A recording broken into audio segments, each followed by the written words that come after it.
Hey guys, how's it going? This is Natinator, and welcome back to your weekly dose of Creepypasta. We're back with yet another entry in the series of NES Godzilla. So let's get right along with thanking the patrons over on Patreon, and we'll get into the story right after that. We're now in the February round. I hope the first month of 2022 has been treating you all real well. Shoutouts, as always, to the disciples. Tiffany, Backwards D-Dog, Vera Ohio, Jelly, Jim Jam Bonks, Amber Lee Perry, Teddy Dog, Brooklyn Gonzalez, Patrick White, Kissing and Gunshots, Jacob Stringfellow, Backapuff, and Jacob Nasa. I hope I pronounced that one right. Please let me know if it's not right and I'll fix that for next time. Anyway, thank you guys so much for your support. Now, as always, turn out the lights, get comfortable, and let the story begin.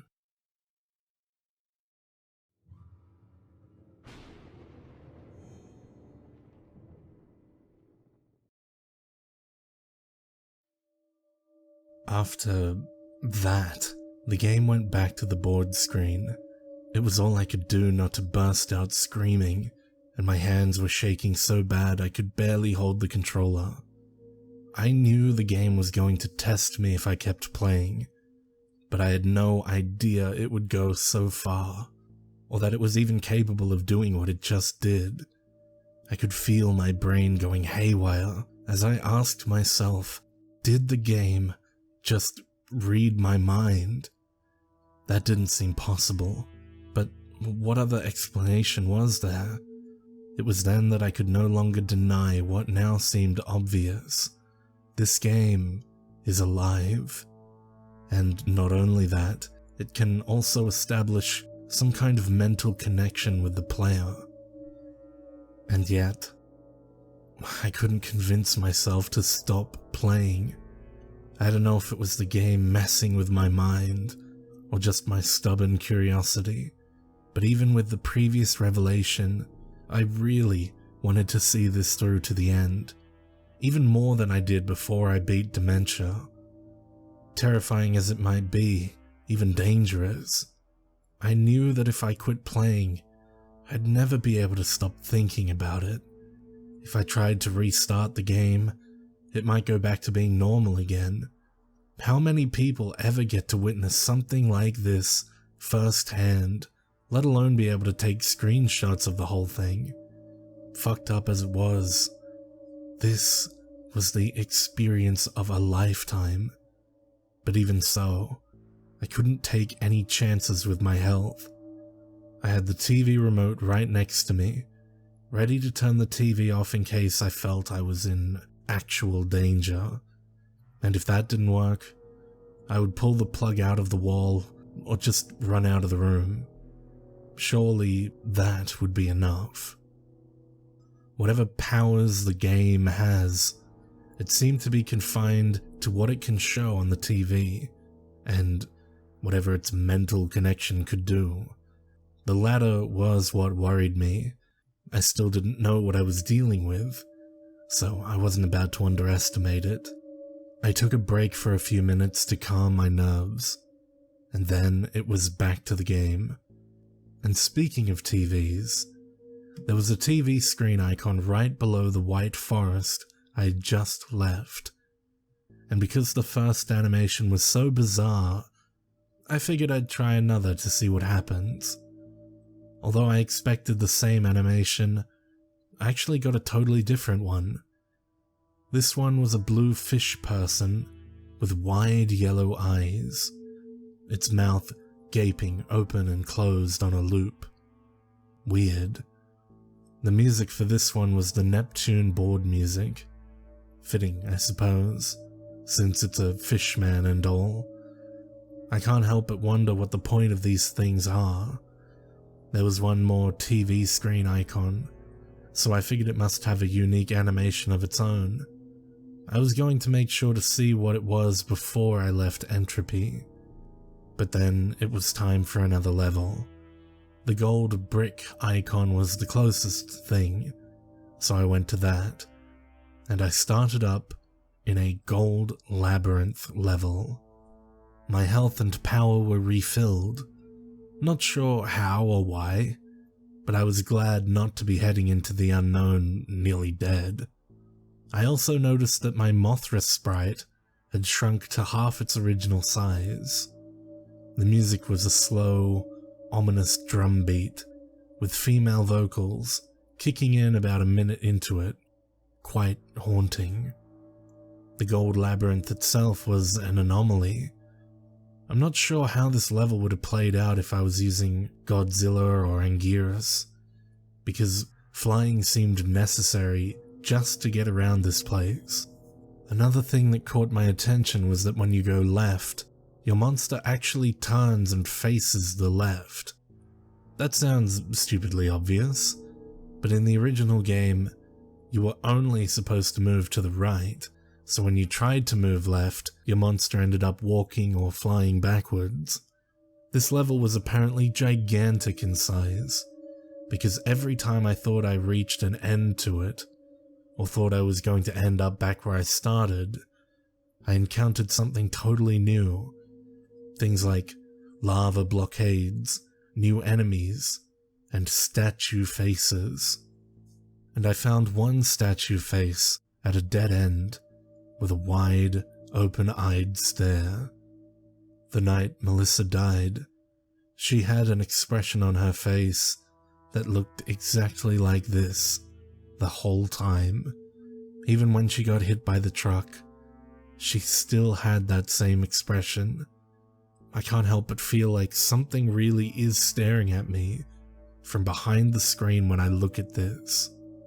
I really didn't want to be reminded of that night anymore, so I left the statue almost as soon as I found it.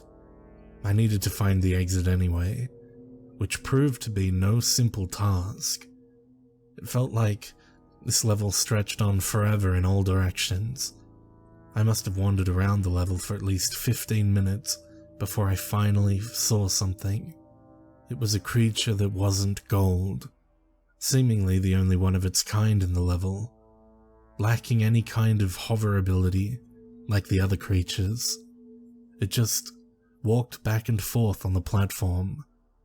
But it wasn't long after I found it that a flying machine swooped down and grabbed it, and then flew off with it. The machine apparently had not seen me, so I decided to follow it, to see where it was taking the creature. The machine stopped at a room with a large cauldron-like object in the center. The machine hovered over the cauldron and dropped the creature into it. The creature emerged from a hole in the cauldron's side, now adorned in the same gold color as everything else. The machine flew off. I'm not really sure what to make of this, but I'm glad I came upon it, because I found the exit soon after. When I got back to the board, I realized that the bosses hadn't moved at all. A bit odd, but it didn't bother me.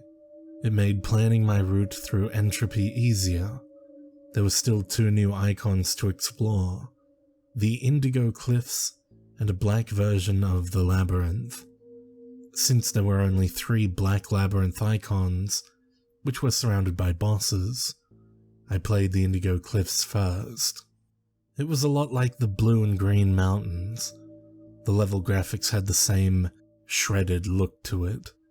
There's also a recolor of the clouds and moon from the toxic waste dump. The music, if you can call it that, was merely a deep, rumbling noise. One of the first things I encountered were these multicolored creatures with big heads emerging from a small cave in the ground. They all made a synchronized shaking sound, and they walked to the right in a group after emerging from the cave, ignoring me. Having no other way to go, I followed them on their route. More and more emerged from the cave, until the group had about 100 creatures. Eventually, the pathway ended in a cliff. I was shocked to see that upon reaching the cliff, all the creatures began jumping off into the abyss. I've seen enemies walk off cliffs before, but I've never seen NPCs commit mass suicide like this. Very unsettling way to start off a level. I continued on, flying over various strange animals, like the one shown here. Another group of multicolored bobbleheads was jumping up and down, only to be snatched up by large birds, which I'm fairly certain are sprite versions of the giant condor from Godzilla vs. the Sea Monster. I defeated some of the condors in battle, but it bothered me that these bobbleheads seemed to be so eager to die. If the game itself is alive, perhaps the creatures in these levels are also alive, and some have very unhappy lives, if this behavior is any indication. But what provokes them to do this? In the back of my mind, I almost suspect that the glowing moon in the sky is the reason. At the end of the level, I saw yet another group of the bobbleheads, marching up to a large monster and being devoured. This was starting to disgust me, so acting on impulse, I fired off eye beams at both the monster and the bobbleheads. I destroyed the cave. The monster became angry and ran through the remaining bobbleheads to fight me. Although it lacked any ranged attacks, it was relentless. But it was no match for me. I was in the home stretch now, up to the bosses. My plan was to go through Batra first, then Megalon. After that, I would watch the last TV screen play the Black Labyrinth before fighting Mecha Godzilla. And lastly, going through the chase with the Hell Beast. I was curious to see if it would be in a new form again. But first things first, time to beat up Batra. As I expected, he started off in his lava form. The music was Varen's battle theme. Whenever the game puts in a new Godzilla kaiju with more than one form, that other form always shows up. For a game that's otherwise inexplicable, it's rather startling in its consistency and accuracy with the new kaiju bosses. The fight started off simple. Lava Batra fought in a similar fashion as Megumi did, charging back and forth, and occasionally firing off lightning from its horn. During the fight, I noticed that Mothra's combat abilities had been altered in my favor. The I-beams did 2 times as much damage as they did originally.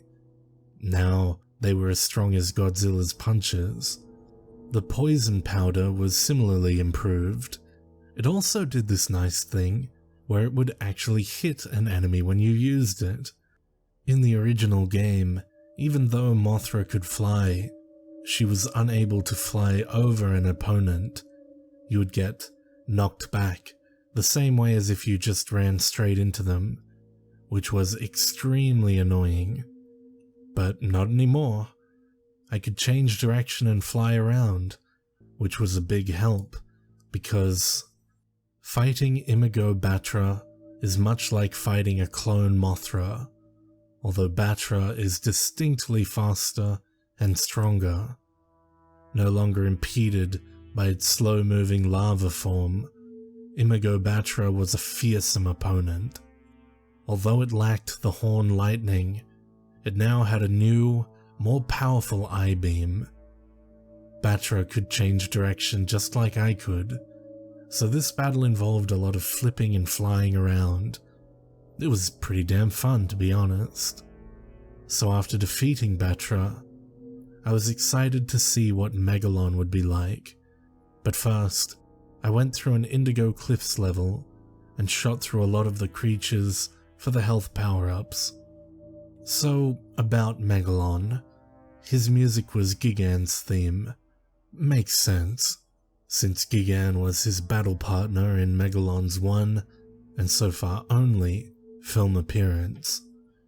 He was a lot like Mogira, but faster and with more weapons. He'd start out charging off with his drills. I liked to fly back and forth around him, which seemed to really annoy him. After a few seconds, he'd step back, turn around, and start spitting out grenades. Those were a pain, because they'd bounce when they hit the ground. Lastly, he started spamming his lightning beam. It only went straight forward, so it was easy to duck under it and then shoot him with I-beams. Overall, I'd describe him as strong, persistent, but dumb. I was now nearing the end of Entropy. I had just taken down Megalon, and I started up the last TV screen to see what I'd get this time. The result was unpleasant. A woman wearing a blue dress was strapped down on a table, arms across her chest, as if laid in a coffin. One of the straps covered her eyes. Standing beside her was an incredibly muscular man, wearing an executioner's mask and wielding a sledgehammer. The man raises the sledgehammer and swiftly brings it down onto the woman's head, which in turn explodes in a fountain of pixelated blood. The music for this gruesome scene was the password theme. I couldn't figure out why this animation was so sinister and violent in comparison to the other two. The whole game seemed to be growing more malevolent.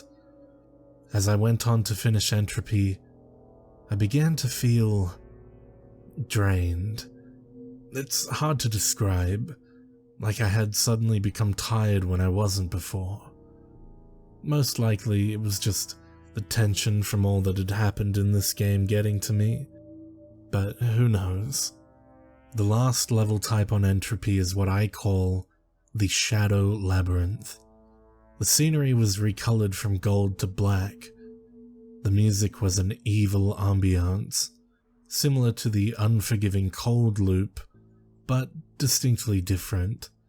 The music was my first sign that this level was going to be distressing. I traveled through the maze for about a minute, and I noticed that there weren't any creatures hovering around.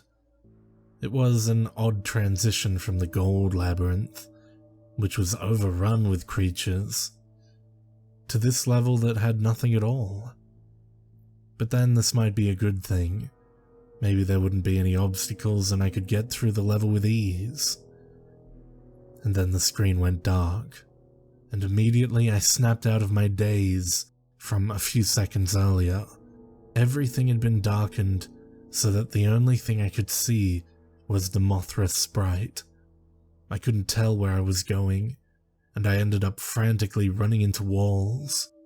And then I heard a noise, the sound of a crowd running through a hallway. And along with the running came the roars, loud, roaring sounds, which I would describe as something like a rabid dog the size of an elephant, screaming with fury, and I could tell that whatever was making this noise, there were lots of them. I knew there was something there, but it wasn't until I did some screen cap editing that I got to see what my pursuers looked like, but at the time I couldn't see where they were or where I was going. I was literally running blind, and this mob of beasts eventually caught up with me. All I could think was no, as I saw my life bar rapidly declining. The monsters had taken me down to half of my total health when I was saved. The light came back on, and the attackers had disappeared. And so the challenge of this level was revealed. Find the exit before the lights go out, and a pack of monsters maul you to death. I was in panic mode now, moving as fast as I could go while trying every path I could find for a way out. As I played through the level, the lights went out a total of 3 times. The second time, I would have been dead, had it not been for one of the wide-eyed statues. As I stayed close to it, the monsters seemed to avoid me until the light came back. The statue warded them away somehow. I was safe as long as I stayed near the statue. But at the same time, I had to leave to find the exit.